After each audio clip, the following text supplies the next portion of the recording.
자, 코로나19 사태로 마스크 오브제를 실시한 지 37일째, 이제 한 달이 지났습니다. 내일은 선거날이죠. 그래서 오브제 상관없이 마스크를 모두 살 수 있는데, 그렇지만요, 1인당 2개는 변함이 없습니다. 그러니까 어제 오늘 사셨던 분은 내일 못 사시는 거예요. 자, 지금 마스크 오브제 실시한 이후로 많이 안정이 돼가지고 약국마다 최대 300장에서 350장씩 공급했는데 재고가 좀 남아서 수량 조절까지 하고 있는 상황입니다. 지금은 그 해당 날짜에 가면 거의 살 수 있을 정도가 됐습니다. 그래서 이제 그러면 오브제를 좀 폐지하자, 그런 얘기가 나옵니다. 약국은 찬성하죠. 오브제 폐지하면 일일이 확인해야 되는 수고를 덜을 수 있으니까요. 아니면 한 번에 지금 2장씩밖에 살 수 없게 돼 있는데 그걸 좀 늘려보면 어떻겠냐, 이런 생각도, 이런 얘기도 나오고 있고요. 그렇지만 아직 정부는 조심스러운 입장입니다. 만약에 이거 철폐해버리면 갑자기 또 수요가 폭증할 수도 있고, 그래서 아직은 좀 시기상조다 하는 입장인데요. 어떻게 하는 게 좋을까요? 관련된 녹취 듣고 한번 짚어보겠습니다. 정부는 4월 15일 국회의원 선거를 대비하여 국민들께서 마스크를 착용하고 투표에 참여하실 수 있도록 공급을 확대합니다. 선거일인 내일은 주말처럼 출생연도 끝자리와 상관없이 구매하실 수 있습니다. 다만 주 1회 1인 2개씩 중복 구매 제한은 그대로 유지되므로 한 번 구입한 경우 추가로 구매하실 수 없습니다. 그렇지만 마스크 수요를 모두 충족하기에는 생산이 아직까지도 충분치 않은 그런 현 시점에서 마스크 오브제 폐지나 또 구매 제한을 완화시키는 그런 논의는 조금 이른 것으로 판단하고 있습니다. 정부에서는 긴장감을 늦추지 않고 마스크 생산을 더더욱 독려를 하고, 또 제도 보완이 필요한 부분에 대해서는 지속적으로 개선 대책을 마련하면서 어느 정도 당분간은 마스크 오브제와 또 구매 제한은 유지시킬 필요가 있다고 생각합니다.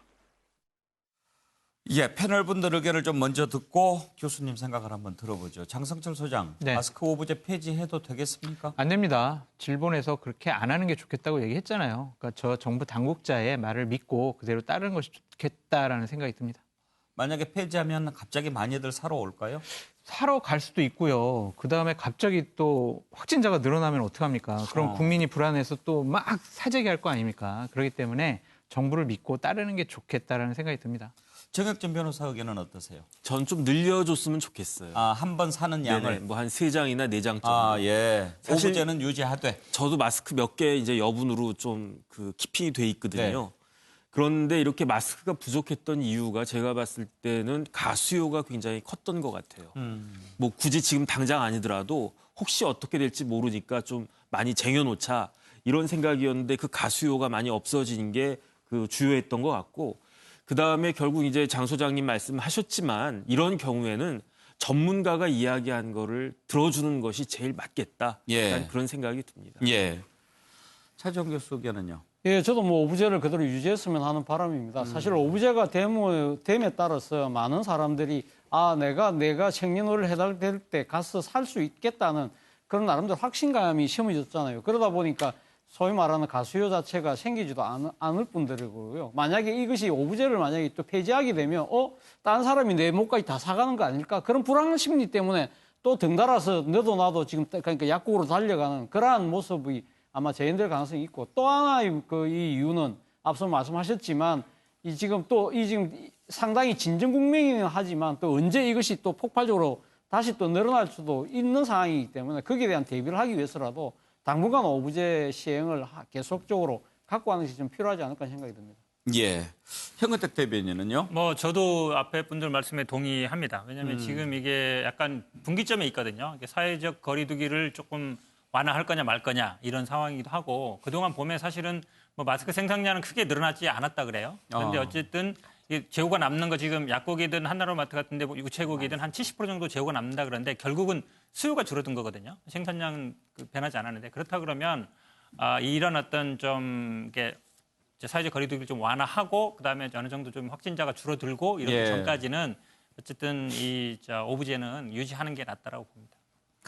교수님 패널들 의견은 대체로 아직은 좀 시기상조다하는 것 같은데요. 예, 뭐 저는 그다지 할 말이 많은 건 아닌데 지금 현재 상황은 우리 의료진들의 수급은 충분히 가능한 상황인데 네. 다른 나라의 상황을 보면 전혀 그렇지가 않거든요. 예. 특히 미국은 의료진뿐만 아니라 뭐 일반인 모든 사람들이 마스크를 쓸 수 없는 상황이기 때문에 그렇게 엄청나게 사가는데도 결국 수급이 안 되는 상황이거든요. 미국은 3M이나 뭐 한유엘 이런 회사들이 다 미국 회사인데도 불구하고 예. 미국 내에 공장이 없어서 이런 문제가 생겼어요. 현재 우리 6월 30일까지는 국내에 있는 모든 마스크는 수출을 할 수가 없게 법으로 지금 묶여 있습니다. 예. 그러니까 지금 이 상태를 유지하고 확진자들이 좀 줄어들고 한다면은 접촉자 뭐 여러 사람들이 수요가 좀 줄어든다면 우리는 면 마스크로도 어느 정도 사용할 수 있는 부분들이 있고 그래서 예. 이 재난 상황을 위해서는 꼭 비축을 해놔야만 되는 것이거든요. 지금 상황에서는 비축을 해야 되는 시기이지 이거 풀 시기는 아니라고 봅니다. 그런데 요즘 날씨가 좀 풀려서 그런지 마스크 안 쓰고 다니시는 분들이 예전에 비해서 많이 늘어났어요. 예, 근데도 그 뭐 제 개인적인 생각으로는 혼자서 그냥 아무도 없는 거리를 다닐 때 마스크를 쓸 필요가 있을까 하는 것과 또 집안에서도 마찬가지인 것이 자기 식구들하고 있을 때는 마스크 쓸 필요가 없는 것이거든요. 중간에 누군가가 증상이 있다든가 확진자가 있으면 물론 보건 마스크 다 써야 되지만 예. 이런 부분을 생각한다면 너무 과도하게 쓰는 것도 또한 문제가 될 수 있다 예. 하는 부분을 얘기하고 싶습니다. 예. 요즘에는 뭐 마스크를 쓰지 않으면은 아주 이상한 사람 취급을 받는 그런 분위기가 있기는 하지요. 자, 내일 이제 투표일인데요. 선거날 모든 사람들 다 투표하러 갈 수 있어야 되겠죠. 이제 자가격리자들이 문제였는데 일단 자가격리 대상자 가운데 증상이 없는 분들에 한해서 오후 5시 50분까지 투표장에 도착하도록 하고 그 이후부터 이제 투표할 수 있도록 그렇게 했습니다. 반드시 지켜야 할 부분들이 혹시 뭐가 있을까요? 관련된 녹취를 좀 들어보죠. 자가격리자 1:1 동행이 어려운 지자체도 있는데 그 1:1 동행이 어려운 경우에는 자가격리 앱을 통해서 그 GIS 상황판으로 관리를 합니다. GIS 상황판으로 이제 보면 그 이동 동선을 확인할 수가 있습니다. 앱이 깔리지 않은 분들 같은 경우는 출발할 때 출발한다라고 하는 출발한다라고 하는 거를 이제 이메일이나 이제 전화 등으로 이제 담당 공무원한테 통보를 하고 집에서 나섭니다. 이동 경로에서 벗어나면 이제 이탈로 간주를 하고 이제 경찰에 신고한다든지 필요한 조치를 이제 하고요. 그런데 이제 그 예상 추정 가능 시간이 있는데 그 시간에도 이제 투표소에 나타나지 않으면 이제 이탈로 간주하고 그에 이제 상응하는 조치를 취하고 거꾸로 집으로 돌아갈 때도 집에 도착할 시간 추정 시간이 있는데 그 도착했다라는 이제 통보를 해야 되는데 그 통보가 없으면 역시 이탈로 간주하고 신고를 하게 됩니다. 예, 잘 들으셨죠? 꼭 유념하시고 투표 잘 하시기 바랍니다. 한 가지 좀 더 짚어보겠습니다. 어제 일부 매체에서 정부가 총선을 앞두고 일부러 확진자 숫자 줄이려고 검사도 제대로 안 한다. 그런 것을 실었어요.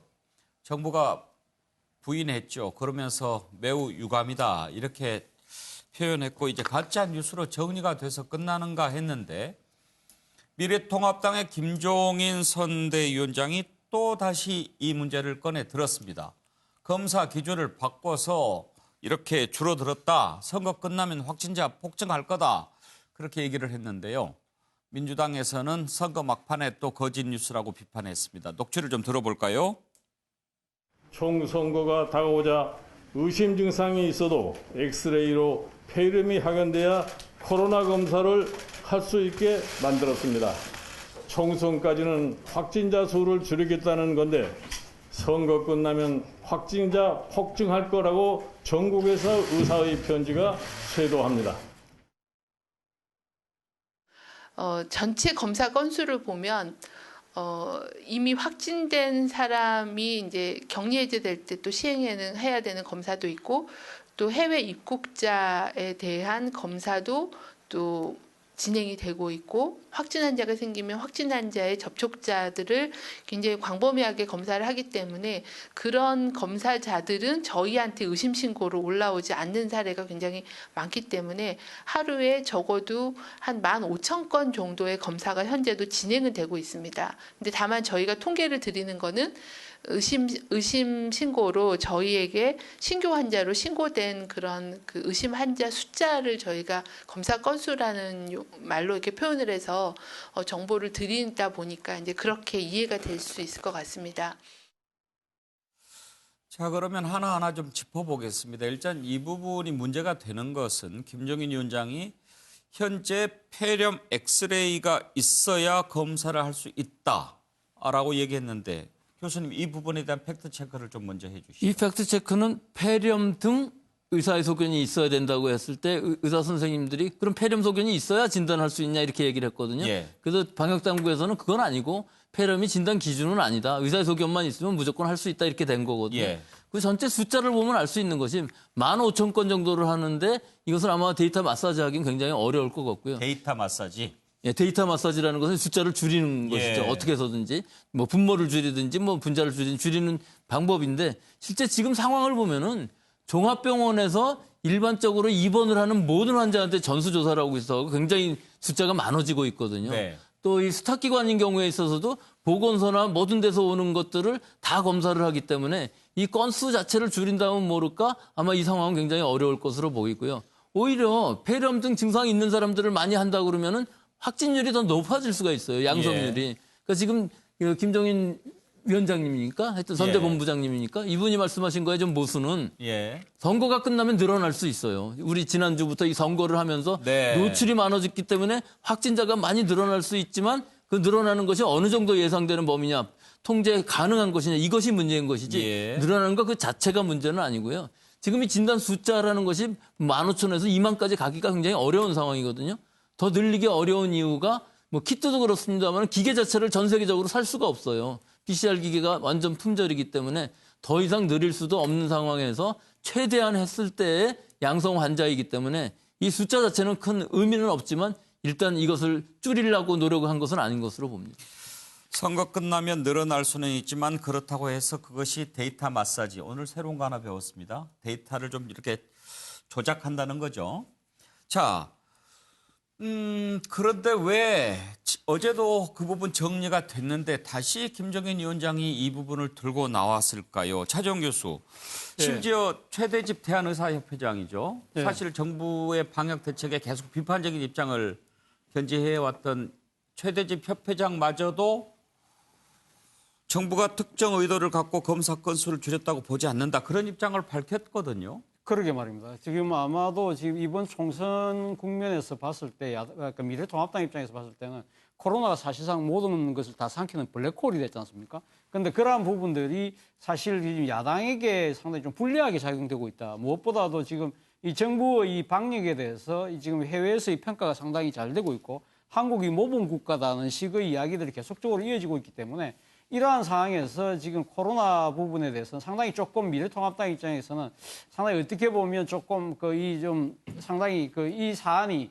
자신들에게 불리하게 작용하고 있다는 아마 평가를 갖고 있는 것 같아요. 그런 상황에서 지금 최근에 들어와서 그러니까 지금 총선은 그러니까 선거 기간 중에 또 공교롭게도 지금 확진자 수가 많이 줄어들고 있는 이러한 부분들이 또 더 불리한 국면을 더 악화시키고 있다.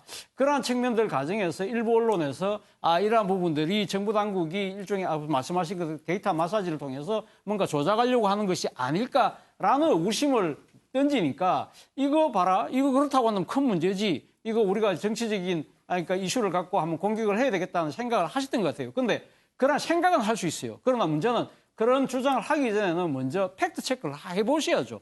그것이 어떻게 보면 자칫잘못하게 그런 이야기를 뱉었다가는 사실 유권자들은 다 현명하거든요. 나름대로 다 판단하는 능력을 갖고 있다는 겁니다. 그리고 이것이 어제 보도되고 난 뒤에 정부 당국에서 또 이에 대한 설명이 있었고 이와 관련된 보도를 통해서 어느 정도 팩트가 뭐라는 것 정도는 실체가 좀 형성되고 있는 상황에서 지금 이 세간의 그런 이 인식과는 다른 주장을 한 부분에 대해서 과연 유권자들이 어떻게 판단할까? 저는 미래통합당의 그러한 것이 의도적으로 정치적인 뭔가 불순한 의도를 갖고 한 건 아니라고 봅니다만 그러나 결코 선거에 유리하게 작용되지는 않을 것 같다는 그런 생각이 듭니다. 장성철 소장께서는 김종인 위원장이 왜 그랬다고 보세요? 결국엔 선거에 이용하려고 하는 거죠. 근데 김종인 위원장의 말씀을 객관적으로 증명할 데이터가 없습니다. 기본적으로 이런 데이터는 있어요. 3월 5일 날쯤, 3월 초순에는 대략 검사가 3만 5천 건이 이루어졌는데 지금에는 왜 15,000건이냐, 대략 2만 건이 줄어들었다. 이런 식의 데이터는 있지만 인위적으로 이걸 줄였다라는 그런 객관적인 데이터가 없지 않습니까? 선거를 앞둔 현 시점에서요. 정치인의 말보다는 전문가의 말을 저는 더 신뢰합니다. 현근택 대변인 혹시 네네. 민주당에서는 어떤 뭐 대응을 내놨습니까? 네, 뭐 제가 직접 논평 써가지고 오늘 뭐 발표했는데요.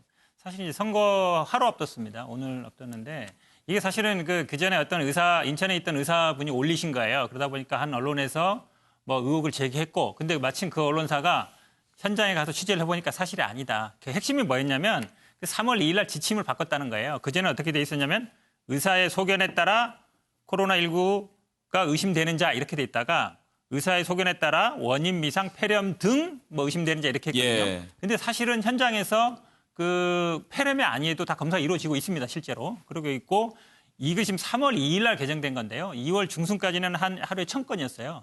근데 3월 초도 오면서 10,000건 이상으로 늘어났습니다, 오히려. 이 지침 바뀌면서 늘어났어요. 그게 말이 안 되는 것이죠. 아까 앞에도 나왔습니다만 뭐 대한의사협회 회장이 계속 정부 정책 비판해 왔는데 15,000건 정도 하고 있다. 다른 목적 없는 것 같다. 이렇게 얘기했거든요. 그렇게 본다 그러면 최근에 이제 검사 수가 줄어드는 거는 사실은 신천지라는 어떤 요소도 줄어들었고 실제로 어떤 그 문의를 하거나 아니면은 증상을 이렇게 신고하는 사람들이 줄어드는 거예요. 그렇다 보니까 줄어드는 것이지 이걸 의도적으로 정부가 총선을 앞두고 뭐 검사를 줄여서 확진자를 줄이기 위해서 의도적으로 줄였다. 이런 건 제가 보기에는 완전 100% 제가 보기엔 가짜뉴스로 보고요. 아마 내일 선거가 앞두고 있어서 뭐 선거에 좀 어찌 보면 유리한 걸 해보려고 하는 것 같은데 제가 보기엔 헛발질이라고 봅니다. 예.